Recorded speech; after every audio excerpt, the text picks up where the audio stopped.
J'ai besoin d'argent. J'ai trop de dettes. Ma voiture en panne. Je n'ai pas d'argent pour la réparer. Je vais bientôt à la retraite, je n'ai même pas d'économie.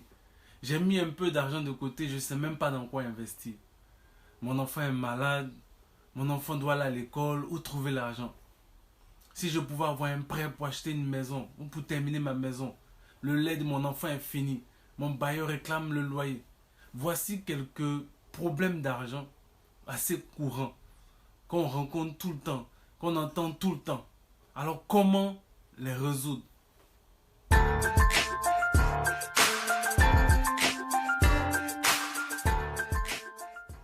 Salut Ange Brice Niaba. Si vous cherchez à résoudre vos problèmes d'argent et atteindre vos objectifs financiers, bienvenue sur cette chaîne. Si vous êtes nouveau ici, songez à vous abonner avant de continuer à regarder la vidéo. Je vais vous raconter l'histoire d'un ami, mon ami Franck. Franck est un jeune homme brillant qui trouva du travail dans une grosse société en Côte d'Ivoire. Un poste de direction très bien payé, voiture de service. Et du coup, du jour au lendemain, il est devenu une personne vraiment très sollicitée par la famille, par ses amis, même par ses collègues. Donc ses soucis commençaient lorsqu'il décida de faire plaisir à ses parents, surtout papa et maman. Donc la famille élargie, vous connaissez en Afrique, les cousins, les cousines, l'oncle, les tantes, tout, ont vu l'occasion en fait d'exiger plus de générosité de lui envers tout le clan, en fait, envers toute la famille. Donc en toute occasion, baptême, deuil, naissance, mariage, Franck devait débourser de l'argent, sinon il était traité de méchant, d'avare. Ses amis aussi, sans aucune formation d'entrepreneuriat ou l'éducation financière, souhaitaient qu'ils financent leur projet. Lorsqu'il refusait, ceux-ci considéraient que l'argent en fait l'avait changé, qu'il avait oublié ses amis de galère. Quant aux collègues, ils n'hésitaient pas à lui demander des prêts qu'il ne remboursait pas, ou alors lui rendaient ça en monnaie de singe. Donc vous connaissez cette histoire-là. Je suis sûr que certains d'entre vous savent ce que c'est. La vérité, c'est que son seul salaire ne pouvait pas satisfaire tout le monde. Et comme il fallait s'y attendre, il n'arrivait pas à épargner, il se retrouvait vite endetté à cause de son train de vie. Et un jour, il m'appelait, il me dit, frère, ce mois-ci, mes finances sont plus bas, je n'en peux plus. Cette histoire, c'est le lot de plusieurs d'entre vous. Dès que vous avez une stabilité, les gens vous soumettent tous leurs problèmes. Ce qui lui a manqué et ce qui vous manque, c'est l'intelligence financière. Peut-être que c'est la première fois que vous entendez ce terme. Ou si vous l'avez déjà entendu, peut-être que c'est un thème qui est encore flou pour vous.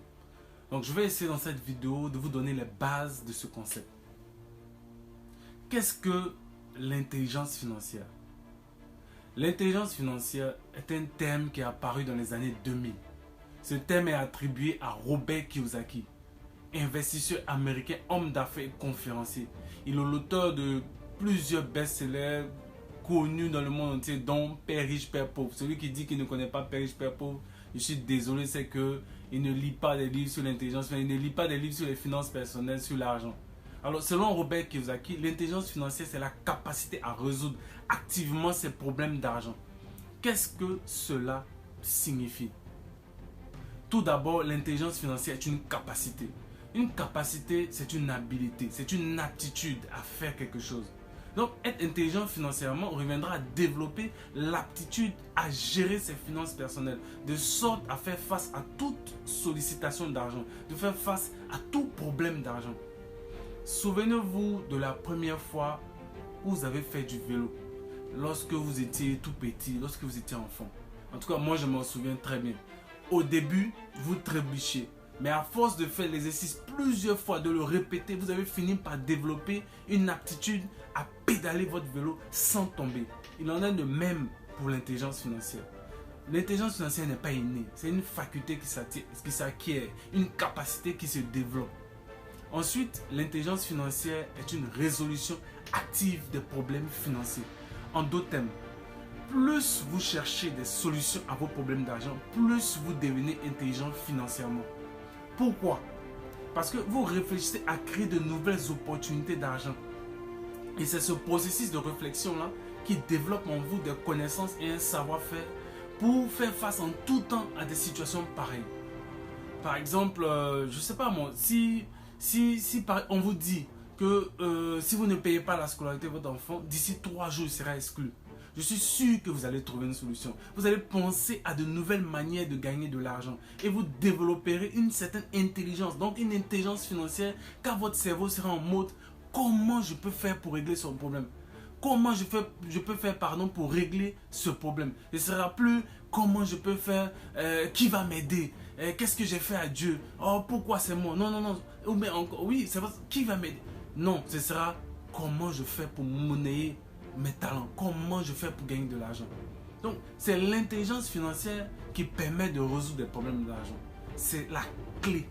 Et cette intelligence financière, elle est composée de 4 colonnes et repose sur la distinction actif-passif. Donc, les 4 colonnes de l'intelligence financière, les revenus, les dépenses, l'actif et le passif. Donc, un revenu, c'est l'argent que vous gagnez à la suite d'une activité. Par exemple, le salaire, les dividendes, surtout lorsque vous possédez des actions en bourse, ce que vous gagnez, on appelle ça des dividendes. Lorsque vous avez par exemple des droits d'auteur, des brevets, des licences, vous gagnez ce qu'on appelle des redevances. Si vous avez des biens immobiliers, vous gagnez le loyer. Donc vous avez mis vos biens en location et vous gagnez un loyer. Si vous avez créé une entreprise, vous gagnez des bénéfices. Ensuite, une dépense. Une dépense, c'est une sortie d'argent pour payer ou acquérir quelque chose. Alors suivez très bien, parce que la dépense est différente du passif. On distingue donc généralement 3 types de dépenses. Les dépenses fixes, courantes et occasionnelles. Les dépenses fixes concernent généralement le loyer, les factures, donc factures d'eau, électricité, abonnement, téléphone, etc. Vous avez aussi les impôts. Les dépenses courantes, c'est les dépenses du quotidien, donc l'habillement, le transport, l'alimentation et bien d'autres choses. Les dépenses occasionnelles touchent aux cadeaux, aux loisirs, à la fête de Noël, aux anniversaires par exemple. Donc vous voyez déjà qu'il y a une certaine distinction qui se démarque lorsqu'on parle de revenus et qu'on parle de dépenses. Ensuite, vous avez l'actif et le passif. Donc un actif, c'est un bien ou une somme d'argent que vous possédez qui vous génère du revenu. Donc de manière simple. C'est ce qui fait rentrer de l'argent dans votre poche. Donc vous avez par exemple des biens immobiliers en location, donc qui vont vous rapporter un loyer. Vous avez des actions, des obligations qui vont vous rapporter des dividendes et des intérêts. Vous avez la formation, le coaching qui vous apporte une plus-value. Par exemple, une formation, un coaching vous permettra d'augmenter vos compétences, de découvrir vos talents et de savoir comment les monnayer, comment les monnayer, comment gagner de l'argent avec.